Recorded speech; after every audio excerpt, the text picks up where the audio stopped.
નમસ્કાર, હું પ્રવીણ. ગુજરાતમાં રાજકીય પવન કોઈ પણ દિશામાં વાતો હોય, પરંતુ ઘણી વખત એવું બને કે પવન સાથે જે ગુજરાતના સ્થાનિક જમીની મુદ્દાઓ છે એ તરફ ફંટાય.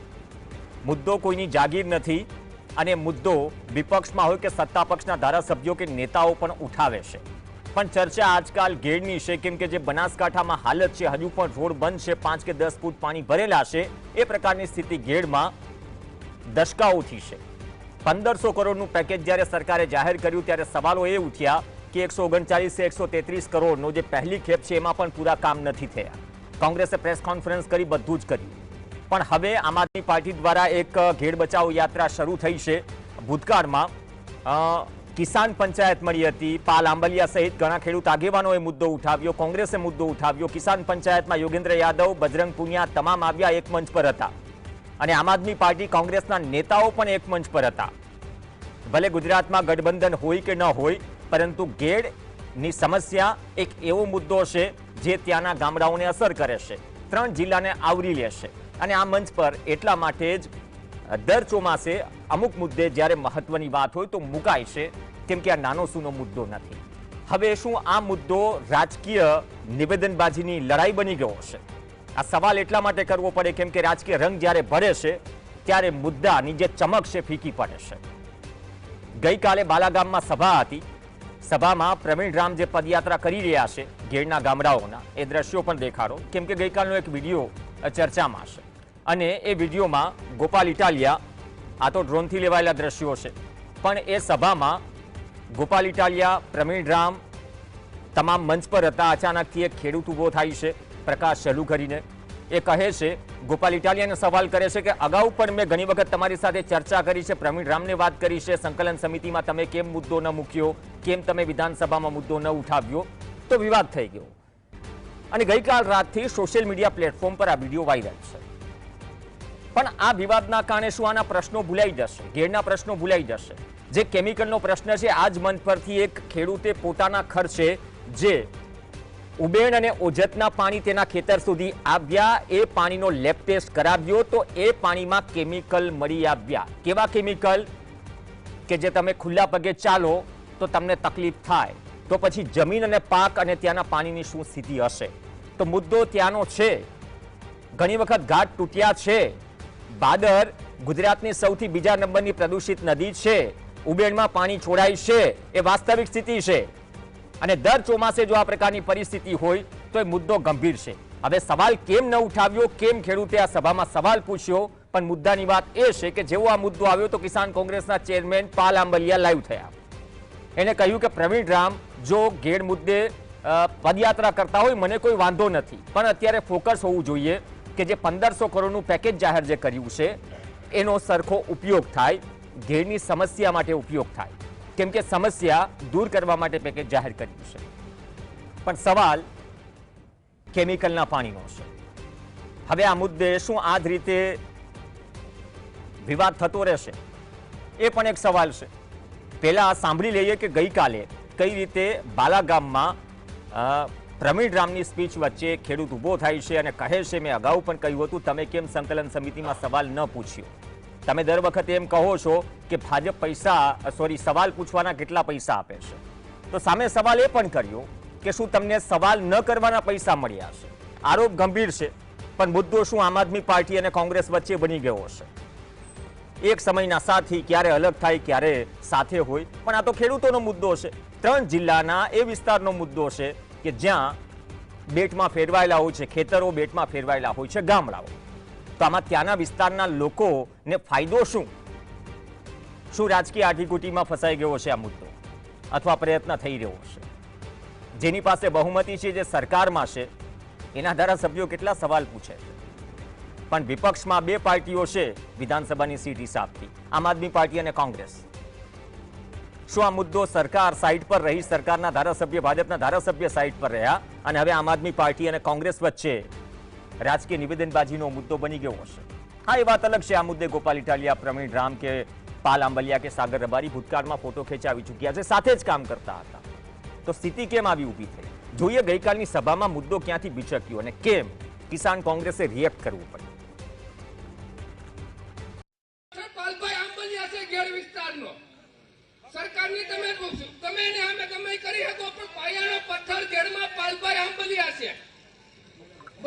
રાજકીયમાં તમને બોલાવ્યા હતા, તમે એક બિન રાજકીય તો આપ વાળા પણ સ્ટેજ ઉપરથી એને મળ્યું હતું બોલવાનું, અને ગોપાલભાઈ લાલ પાણી મારી નાખે છે, તમારા વિસ્તારનું પાણી છે, આ તમારે સ્વીકારવું પડશે, એના માટે મુદ્દો ઉઠાવવો પડશે તમારે. બરોબર, તમે એમ તો પ્રશ્ન પૂછે, હું 5000 લઈને પ્રશ્ન નથી પૂછતો. પ્રશ્ન પૂછવાના પૈસા હોય તો તમને ન પૂછવાના પણ પૈસા મળતા હશે. બરોબર, માહિતી પ્રશ્ન ન પૂછવાના પણ પૈસા મળે એ મને ખબર છે. ધારાસભ્ય પ્રશ્ન પૂછે એના મુદ્દાના પૈસા મળે, ન પૂછે એના પણ મળે છે. કેમિકલ યુક્ત પાણી બાબત ક્યાંય વાત નથી થતી, કેમિકલે મારી નાખ્યો છે કેરને. ચલો, પ્રવીણ રામ આપણી સાથે જોડાઈ ગયા છે કે સવાલ ન પૂછવાના પણ શું પૈસા મળે છે, પણ સૌથી મોટો મુદ્દો છે ઘેરની સમસ્યા. પ્રવીણ રામ, કેમ હવે સભાઓમાં આવા સવાલ પૂછાય છે? સવાલ વ્યાજબી છે. જે કેમિકલ વાળું પાણી એનો પ્રશ્ન છે, ભૂતકાળમાં પણ આ મંચ ઉપરથી ડિબેટ થઈ, ભૂતકાળમાં તમે પણ પદયાત્રાઓ કરેલી છે, આંદોલનો કરેલા છે, અહીંની સમસ્યાથી વાકેફ છો. હમણાં એક ગામમાં જ્યાં પુલ નથી, તમે એડવેન્ચરની સ્ટાઇલમાં એક દોરી પરથી એક ટાયરમાં લટકીને ગયા કે કઈ રીતે રસ્તો પસાર થાય. આ ગુજરાત છે, આ ઘેર છે. મંત્રી કે ધારાસભ્યોએ ન જોયું હોય તો એ વિસ્તારની મુલાકાત લઈ લેવી જોઈએ. હવે આ મુદ્દે કોઈ ખેડૂત સવાલ કરે છે કે કેમ ગોપાલ ઇટાલિયાએ સંકલન સમિતિમાં મુદ્દો ન ઉઠાવ્યો અને કેમ વિધાનસભામાં સવાલ ન ઉઠાવ્યો. પાલ આંબલિયા જવાબ એ આપે છે કે નહીં, તમારી પદયાત્રાથી કોઈ વાંધો નથી, પણ અત્યારે 1500 કરોડ જે પેકેજ જાહેર કર્યું છે એનો યોગ્ય ઉપયોગ થવો જોઈએ. તો શું આ મુદ્દો હવે વિપક્ષની બે પાર્ટીઓ વચ્ચે રાજકીય સામસામે તીર ખેંચવાનો મુદ્દો બની ગયો છે? જો પ્રવીણભાઈ, ગઈકાલે બાલાગામની સભામાં જે વ્યક્તિએ પ્રશ્ન પૂછ્યો એ કોઈ સામાન્ય ખેડૂત કે કોઈ પક્ષ સાથે જોડાયેલો ન હોય એવો સામાન્ય ખેડૂત નહોતા. એ પોતે કોંગ્રેસ સાથે જોડાયેલા વ્યક્તિ છે અને પ્રશ્ન પૂછવો એ હક છે, એમાં કોઈ ના ન પાડી શકે. અમે છેલ્લા 4 દિવસથી અલગ અલગ લોકો અમને પ્રશ્ન પૂછી રહ્યા છે અને અમે સારી વાત માનીએ છીએ. પણ પ્રશ્ન પૂછવાની પદ્ધતિ હોય. તમારી સભા શરૂ થાય ત્યારે તમારું ધ્યાન દોરે, સભા પૂર્ણ થાય પછી ધ્યાન દોરે, અથવા તમારી વાત પૂર્ણ થઈ ગયા પછી ઊભા થઈને પોતાની વાત રજૂ કરે.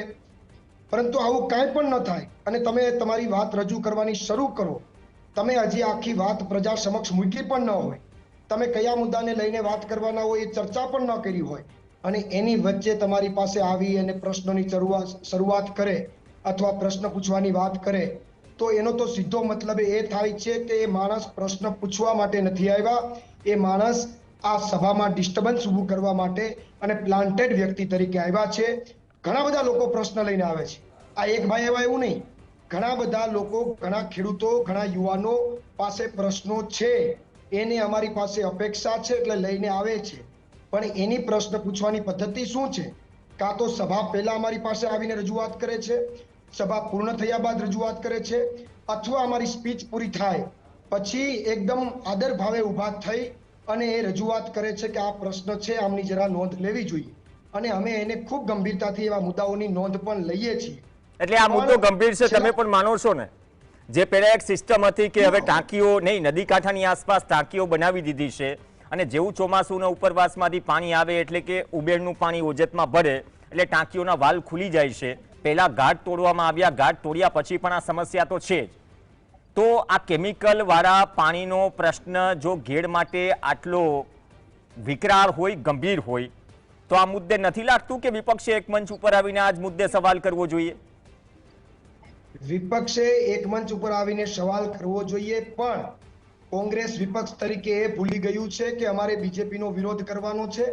વિસાવદરમાં પણ બીજેપીની સામે લડવાની જગ્યાએ આખી વિસાવદરની ચૂંટણીમાં આમ આદમી પાર્ટી, ગોપાલ ઇટાલિયા, આમ આદમી પાર્ટી આમ, ગોપાલ ઇટાલિયા આમ, અને ભાજપના ખોળે બેસી ગયા હતા. એમ આ લડાઈમાં પણ મને એવું લાગે છે કે પ્રવીણભાઈ, જ્યારે મારી પદયાત્રા શરૂ થઈ બીજા દિવસે કોંગ્રેસના અમુક વ્યક્તિઓએ લાંબો લચક એક મેસેજ નાખ્યો કે પ્રવીણ રામ આમ છે, પ્રવીણ રામે ઇકોઝોનમાં હું કર્યું, પૂછડું કર્યું, ટીકણું કર્યું. તમારે લડાઈ લડવાની છે બીજેપી સામે, સત્તા સામે. કેમ ભૂલી ગયા છો? અમે જ્યારે જનતા માટે લડવા નીકળીએ, તમે જનતા માટે કોંગ્રેસ લડી નથી શકતું, અને અમે લડવા નીકળીએ તો તમે બીજેપીને ભૂલી અને અમારી આમ આદમી પાર્ટીની વિરોધ કરવાની સાથે સાથે, ઠીક છે અમારો વિરોધ કરે અમને વાંધો નથી, આવકારીએ છીએ, વિરોધ કરો, મજા આવે એટલો તાકાતથી વિરોધ કરો, પણ અમારા વિરોધની સાથે સાથે તમે એટલું તો ન ભૂલી જાઓ કે તમે ઘેડના ખેડૂતોમાં અડચણરૂપ થઈ રહ્યા છો, ઘેડના મુદ્દાઓને લઈને અડચણરૂપ થઈ રહ્યા છો. વાત રહી બીજી કે ઘેડના મુદ્દાઓમાં 5 વર્ષ પહેલા હું પોતે જ્યારે રાજકારણમાં નહોતો પ્રવીણભાઈ, ત્યારે જન અધિકાર મંચના માધ્યમથી દરેક ગામડામાં ગયો હતો, દરેક ગામડાના ખેડૂતોને મળ્યો હતો. એના સાક્ષી ઘેડના ખેડૂતો છે. તો ગયે વખતે જ્યારે કિસાન પંચાયત થઈ અને પાલભાઈ આવ્યા, તો મેં તો ક્યારેય મીડિયામાં કે બીજા કોઈ 5 વ્યક્તિ અમારા, હું ત્યારે આમ પાર્ટીમાં તો આમ આદમી પાર્ટીમાં, તો અમારા પાર્ટીના કોઈ વ્યક્તિ આવીને કોઈ મિટિંગમાં જાહેરમાં બીજી ત્રીજી ચર્ચા નથી કરી કે ભાઈ પ્રવીણભાઈ 5 વર્ષ પહેલા આ મુદ્દો લઈને નીકળ્યા હતા, તો તમે શું કામ આવ્યા? અમે તો સમર્થન આપ્યું, સહયોગ આપ્યો, અમારા કાર્યકર્તા ભેગા રહ્યા. શું કામ? કારણ કે જનતાની લડાઈ છે, ખેડૂતોની લડાઈ છે. તો એને હું એ જ કહું છું પ્રવીણ, તો આમાં શું હવે ક્રેડિટનો મુદ્દો બની ગયો છે બે પાર્ટી વચ્ચે? કેમ કે આમ આદમી પાર્ટીનો તો ક્યારેક ડીલ મળે કોંગ્રેસના, ક્યારેક ન મળે. ગુજરાતના સંદર્ભમાં વાત કરું, જે રાજકીય મુદ્દો થઈ ગયો એને સાઈડ પર મૂકી દઈએ. હવે એને સાઈડ પર મૂકી દઈએ કે રાજકીય મુદ્દો છે. હવે રાજકીય મુદ્દામાં એમ હોય કે આ વિસ્તારમાં જે કંઈ પણ થયું, હવે શું ક્રેડિટ અમને મળવી જોઈએ અથવા અમને વધુ મળવી જોઈએ એ પ્રકારની સ્થિતિમાં પહોંચી ગયું છે ઘેડ. આ સવાલ નહોતો કરવો, પણ આ વાસ્તવિકતા છે. કેમિકલ જેટલો જ કરવો પ્રશ્ન છે. ચોક્કસથી જેમની વિચારધારા માની લો કે એમને એવું હોય કે આમની અંદર ક્રેડિટના પ્રશ્નને લઈને કોઈ ઘેડ મુદ્દે લડાઈ લડી રહ્યા હોય, તો એમને મુબારક છે. અમારી લડાઈ છે એ ઘેડની પીડા અને ઘેડની વેદનાને ઉજાગર કરવા માટેની લડાઈ છે. એટલા માટે 14 દિવસ સુધી ચાલતા પદયાત્રા કરી છે. એમના પ્રશ્નોને ગઈકાલે મેં, તમે જે કીધું, એક ટાયર ઉપર હું બેસીને મારા જીવના જોખમે ગયો. શું કામ? કારણ કે પદયાત્રામાં મારે ઘેડની પીડાને વેદનાને ઉજાગર કરવી છે. બાકી ડર તો મારે લાગે, પરિવાર તો મારોય છે. કાંઈ થાય, હું નદીમાં પડી જાઉં તો મારા પરિવારને ચિંતા છે, પણ હું નીકળ્યો છું ગ્રાઉન્ડ ઉપર. એ સમસ્યા છે, મતલબ છે, એ સમસ્યા છે. ઘેડના શું મુદ્દાઓ છે, કયું ગામ, બામણાસીથી માંડીને કોઈ જે પણ કેશોદના ગામ હોય કે પોરબંદર કુતિયાણાના ગામ હોય, એ બધા જ ગામમાં એ તકલીફ છે અને તમે પદયાત્રામાં કરી રહ્યા છો. પાલ આંબલિયા સોશિયલ મીડિયા પર લાઈવ થઈને એમ કહે છે કે ભાઈ મેં કીધું જ નથી. કેમ આમ આદમી પાર્ટીના કાર્યકર્તાઓ અડધી રાત્રે 12:30 કોલ કરીને એમ કહે છે કે ભાઈ તમે કેમ સવાલ કરાવ્યો? એટલે આમ આદમી પાર્ટીના શું કાર્યકર્તાઓ ફોન કરે છે કે તમે સવાલ કરાવ્યો છે? એ વાત મને ખબર નથી કે કોઈએ ફોન કર્યો હોય કે મને કોઈ આઈડિયા નથી. કોઈ પાલભાઈ સાથે જોડાયેલું હોય તો સ્વાભાવિક રીતે એમની સાથે એમને ચર્ચા કરી હોય, બની શકે. પણ પાલભાઈએ એમના લાઈવમાં એવું કીધું કે આ મુદ્દામાં મને પ્રવીણ રામ પદયાત્રા કાઢ્યાથી વાંધો નથી, પણ એમને એવું કીધું કે પ્રવીણ રામે આમાં રાજકારણ ન કરવું જોઈએ, રાજનીતિ કરવી જોઈએ. આ મુદ્દો અમે લડ્યા. કોઈ પણ મુદ્દામાં 7-12 ન હોય પ્રવીણભાઈ. આજે મેં પદયાત્રા કાઢી છે, આવતીકાલે અથવા આવતા વર્ષમાં બીજો કોઈ માણસ લડે તો મારે એક ઘેડના લોકોના એક એના માટે જો મને લાગણી હોય તો મારે સહયોગ આપવો જોઈએ. હું સહયોગ ન આપું તો મારે એમને એવું તો ન જ કહેવું જોઈએ કે તમે આમાં રાજકારણ ન કરો. મારાથી થતો હોય તો સહયોગ કરવો જોઈએ. બાકી મને પણ કોઈનાથી વાંધો નથી. નહીં, આમાં એવું છે કે પાલ આંબલિયા કદાચ અત્યારે કોંગ્રેસની શિબિરમાં બિઝી છે, એને ઇન્વાઇટ કરવા હતા કે તમે પણ જોડાઓ તો ખબર પડે એક મંચ પર. એટલીસ્ટ આ મુદ્દે કદાચ રાજકીય પક્ષો અલગ અલગ છે તો કદાચ એક મંચ પર અત્યારે તમે નથી, કદાચ ડિબેટના મંચ ઉપર એક મંચ ઉપર આવે. કેમ કે એમાંથી શું છે, કોઈ વસ્તુ સ્ટ્રોમિંગ થાય તો એક વસ્તુ નીકળે કે જે એ ચર્ચા એ ઘેડના હિતમાં હોય, ઘેડના પ્રશ્નોના સોલ્યુશનના હિતમાં હોય, નહીં કે માત્ર હવે તમારા તરફથી જવાબ આવશે પોલિટિકલ પાર્ટી તરીકે. ચોક્કસ હું આજે જીએસટીવી ના માધ્યમથી પ્રવીણભાઈ જાહેર મંચ ઉપર કહેવા માંગુ છું કે ઘેડના ખેડૂતોની પીડા અને વેદનાને ઉજાગર કરવા માટે પદયાત્રામાં નીકળ્યા છે. પદયાત્રામાં નીકળ્યા છે તો 18મી તારીખે આ પદયાત્રાનું સમાપન છે. મઢડા અમે દર્શન કરીને સમાપન કરીશું. જેને આ ગુજરાતમાં પક્ષ પાર્ટી છોડો, મેં મારો ખેસ પહેરીને આ પદયાત્રા કરી નથી રહ્યો, મેં ટોપી નથી પહેરી. આ પદયાત્રા હું ખેડૂતના વેશમાં કરી રહ્યો છું, ખેડૂતની પીડા અને વેદનાને ઉજાગર કરવા માટે કરી રહ્યો છું. 18મી તારીખે અમે મઢડા આ સોનલમાના દર્શન કરીને આ પદયાત્રા પૂર્ણ કરવાના છે. જીએસટીવી ના માધ્યમથી અહીંયાથી જાહેરમાં કહું છું, જેને ઘેડની પીડા હોય, જેને ઘેડની વાસ્તવિક વેદના હોય, પછી એ કોંગ્રેસના નેતા હોય, ભાજપના નેતા હોય કે આમ આદમી પાર્ટીના નેતા હોય, જેને પીડા અને જેને વાસ્તવિકમાં વેદના હોય એને તમામને આમંત્રણ પાઠવું છું કે આવો. ઓકે, હું આવકારીશ. નહીં પ્રવીણ રામ, એક મિનિટ જોડાયેલા રહેશો. પ્રકાશ જલુ આપણી સાથે જોડાઈ ગયા છે. પ્રકાશભાઈ, પ્રવીણ રામ જોડાયેલા છે, કહીએ છે કે આ મંચ પર કે આ મુદ્દો છે ને કોઈ પાર્ટીનો નથી, જેને આવો એ જોડાઈ શકે છે, મંચ ઉપર આવી શકે છે. એમના ઇન્વિટેશન 18 તારીખનું આપ્યું. જે મુદ્દો છે કેમિકલ વાળા પાણીનો, અથવા તો જે મુદ્દો છે કે પાલ આંબલિયા લાઈવ કરે છે, એ તો જોડાવાના હતા, જોડાઈ નથી શક્યા, બિઝી છે શિબિરમાં. પણ કેમ હવે શું ક્રેડિટનો મુદ્દો બની ગયો છે? કેમ તમારે કહેવું પડ્યું કે પૈસા સવાલ પૂછવાના પણ પૈસા મળે છે તો સવાલ ન કરવાના પણ પૈસા મળે છે? આ ઘેરની હા, ભાઈ, સમસ્યા તો કોણ સોલ્યુશન લાવશે? પ્રવીણભાઈ, આ રામને મેં પ્રશ્ન કર્યો તો માંગલાઈ આવ્યા હતા જિલ્લા પંચાયતની બેઠક લેવા. તેથી મેં કોમેન્ટમાં લખ્યું હતું, પ્રવીણ રામે મને કીધું હતું કે હું મુદ્દો ઉઠાવીશ. પ્રવીણભાઈ રામે કીધું હતું કે હું વિધાનસભામાં મુદ્દો ઉઠાવીશ ગોપાલભાઈ પાસે. ગોપાલભાઈએ 45 પ્રશ્ન સંકલનમાં પૂછ્યા, એક પણ મુદ્દો કેમિકલનો નથી. એને જેતપુર ડાંગ એસોસિએશનને પૈસા આપેલ છે. આ અમારો ચોખ્ખો આક્ષેપ છે. ગંભીર આક્ષેપ કરો છો. તમારી પાસે કોઈ પુરાવા છે? પુરાવા મુદ્દો નથી ઉઠાવ્યો, એને કાયમી કીધેલું છે. મુદ્દો નથી ઉઠાવતો એનાથી મોટો પુરાવો કયો હોય શકે? એના ગામ, એનો જ મત વિસ્તાર ભાત ગામ, છોડવડી, સુખપુર, ત્યાંથી લાલ પાણી કેમિકલ યુક્ત પાણી અમારા ઉબેર નદીમાં આવે. ઉબેર નદીમાંથી બાદર નદીમાં આવે. પ્રવીણભાઈ રામને પૂછો કે પ્રકાશભાઈએ તમારે એ ચર્ચા કરી હતી? પ્રવીણભાઈ આ પાડશે મને. તમે પૂછો પ્રવીણભાઈને. પ્રવીણ રામ, પ્રવીણ રામને પૂછો તમે. જી, મેં વાત જી, થઈ હતી જવાબ લઈ લઈએ. મહિના સુધી પહેલા. ચલો, ટાઈમિંગ છે કે નહીં, ટાઈમિંગ છે કે કવરેજનો ઇસ્યુ જે સમજાતું નથી. પણ પ્રકાશભાઈ એમ કહે છે તો પછી બંને પક્ષના જો કિસાન પંચાયત ભૂતકાળમાં મળી હતી એ જ રીતે જાઓ ને એક મંચ ઉપર આવો જ્યાંથી ઉદ્ગમ સ્થાન છે કેમિકલ વાળા પાણીનું, જ્યાંથી ઉદ્ગમ સ્થાન છે કેમિકલ વાળા પાણીનું, તે એક્સપોઝ કરો. આ મંચ ઉપર પણ ભૂતકાળમાં ડિબેટ થઈ ચૂકી છે. હેલો પ્રવીણભાઈ. જી પ્રવીણભાઈ પાછા તો ગોપાલભાઈની માસ્ટરી છે. તમે પ્રશ્ન પૂછવા જાવ એટલે કે નાયા ધોયા વગર ના આવે, ઓલા આવે.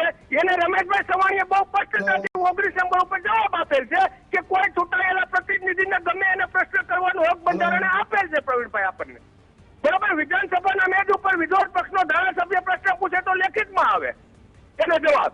તમે કોંગ્રેસ સાથે જોડાયેલા છો પ્રકાશભાઈ? ખેડૂતો છો? નહીં, કોંગ્રેસ માંથી નથી. હું ખેડૂત હારે જોડાયેલ છું. પ્રવીણભાઈ ને કહું ખેડૂત હારે જોડાય. પ્રવીણભાઈ પણ આ મુદ્દાઓ લઈને આવે તો એની હારે પણ હું જોડાઉં. પ્રવીણ રામ હારે પણ.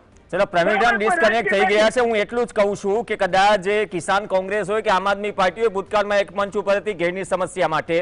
તો જ્યાં ઉદ્ગમ, છેલ્લો સવાલ, જ્યાં પાણીનું ઉદ્ગમ સ્થાન છે, કેમિકલ વાળા પાણીનું ઉદ્ગમ સ્થાન છે, બંને પક્ષના વરિષ્ઠ નેતાઓ જાવ એ જગ્યાએ ખુલ્લું પાડો કે ને અહીંથી પાણી આવી રહ્યું છે. ઈ જેદી કે તેદી ભાતગામ અને છોટવડી કે ત્યારે હું જવા તૈયાર છું. આ મુદ્દે મને ગોપાલભાઈને હું સવારના ફોન કરું છું, ફોન નથી ઉપાડતો એ માણા. એને કીધું કે મેં આવો આપણે ભાતગામ, છોટવડી, સુખપુર જઈએ, તમારે કેમિકલના ઘાટ દેખાડું. આવો તમે મેદાનમાં કહો. અચ્છા, કેમિકલના ઘાટ દેખાડજો. એક વખત તો તૂટી ગયા. બરોબર. ભીખા બાપાએ જે તે વખતે ભીખા બાપા બે હતા અમારા ધારાસભ્ય, તમે પણ ડિબેટ ચડાવી હતી ત્યારે કલેક્ટર ઘાટ તોડવા ગયેલ છે. અચ્છા, ભીખાભાઈ જોશી, ધારાસભ્ય મેંદરડા. બરોબર. નહીં, જુનાગઢના ધારાસભ્ય. જૂનાગઢના ધારાસભ્ય મેંદરડાના રહેવાસી. સંકલન સમિતિમાં મુદ્દો ઉઠાવ્યો હતો ને ઘાટ તૂટેલ છે અમારા. ઓકે. નહીં તો અપેક્ષા રાખીએ કે આ મુદ્દે છે ને સાથે મળીને કામ. જો ઘેડ માટે એક મિનિટ પ્રવીણભાઈ, મને સાંભળો. હજી તમને તો ગોપાલ ઇટાલિયા અને પ્રવીણ રામ સભામાં સાંભળી ચૂક્યા છે. તમને હું પૂછાવું કે ગોપાલ ઇટાલિયાને માલુમ થાય કે જે તે વખતે કોંગ્રેસના ધારાસભ્ય અમારે અહીંના ભાઈ જવાહરભાઈ ચાવડા, જેને ડાર્ક ઝોનનો મુદ્દો મોદી સાહેબના વખતમાં ઉપાડ્યો હતો, કોંગ્રેસના ધારાસભ્ય તરીકે જૂના ગુજરાતમાં 57 તાલુકામાં ડાર્ક ઝોન ઉઠ્યો હતો. વિરોધ પક્ષના હતો એમ કે વિરોધ પક્ષને મેં તમારો પ્રશ્ન નથી પૂછાતો. વિરોધ પક્ષના નેતાએ ધારાસભા ગૃહમાં ઉપાડ્યો હતો, જમીન સ્તરે એ મુદ્દો ઉપાડ્યો હતો. જવાહર ચાવડા એને ડાર્ક ઝોન ઉઠે છે, તમને ખ્યાલ છે પ્રવીણભાઈ? એટલે વિરોધ પક્ષના નેતા તરીકે કામ કરવું હોય તો થઈ શકે છે. તમે બીજા માટે જોડી દો, એ નો ચાલે. અચ્છા, તો વસ્તુ એ જ છે. ધન્યવાદ પ્રકાશ સેલુ, ધન્યવાદ પ્રવીણ રામ. એકબીજા માટે દોડી દો એ ન ચાલે તો ન જ ચાલે. જો ઘેરની આટલી મોટી સમસ્યા હોય, 1500 કરોડનું પેકેજ હોય અને સભામાં આ રીતે સવાલ પૂછાતો હોય, તો સવાલ એ પણ છે કે શું આમ આદમી પાર્ટી અને કોંગ્રેસ હવે આ મુદ્દે અલગ અલગ લડી રહી છે? ભલે આમંત્રણો અપાય છે કે એક મંચ પર આવો, આપણે જશું, પણ જો કેમિકલના પાણીનો પ્રશ્ન હોય તો જ્યાં ઉદ્ગમ સ્થાન હોય બંને પક્ષના નેતાઓએ જવું જોઈએ. કેમ કે ત્યાંની પ્રજા પણ એ ઈચ્છે છે કે જ્યાંથી ઉદ્ગમ સ્થાન છે ત્યાંથી જ પાણી બંધ થાય, તો પછી આગળ નદીમાં ન વહે અને ખેતરોમાં ન જાય. કેમ કે ઘેડ નાનો વિસ્તાર નથી, 3 જિલ્લાને આવરતા ગામ છે અને ત્યાં આ પ્રશ્ન હોય તો બધા જ યાત્રાની વાત કરે છે. યાત્રા થઈ રહી છે, ભૂતકાળમાં કોંગ્રેસે કરી, પાલામલિયાએ કરી, કિસાન પંચાયતમાં બધા જ નેતાઓ એક મંચ પર હતા. પણ શું હવે આ મુદ્દે સવાલ એ છે કે ઘેડવાસીઓ ને ચિંતામાં પરિણામ મળે છે? 1500 કરોડની જે વાત થઈ એ પ્રોપર વપરાય, શું એ પ્રાયોરિટી ન હોવી જોઈએ? કે પછી વાત ક્રેડિટ પર પહોંચી ગઈ છે. સવાલ ઘણા છે અને કદાચ એ સવાલોમાં પ્રામાણિકતા અને પરિણામ ક્યાં છે એ એસજી હાઈવે પર બેઠેલા સ્ટુડિયોમાંથી નક્કી ન થઈ શકે. જે લોકો 5-7 ફૂટ પાણીમાં આજે પણ જીવી રહ્યા છે એ વિસ્તારમાં, તે લોકોને ખબર છે કે પ્રયત્નો, જાહેરાતો પછી ખરેખર તેમાં સુધારો શું થયો. અપેક્ષા રાખીએ કે સુધારો થાય, ન કે વિપક્ષના બે પક્ષો વચ્ચે જ બાકાજીકી. બુલેટિનમાં હાલ બસ આટલું જ. નમસ્કાર.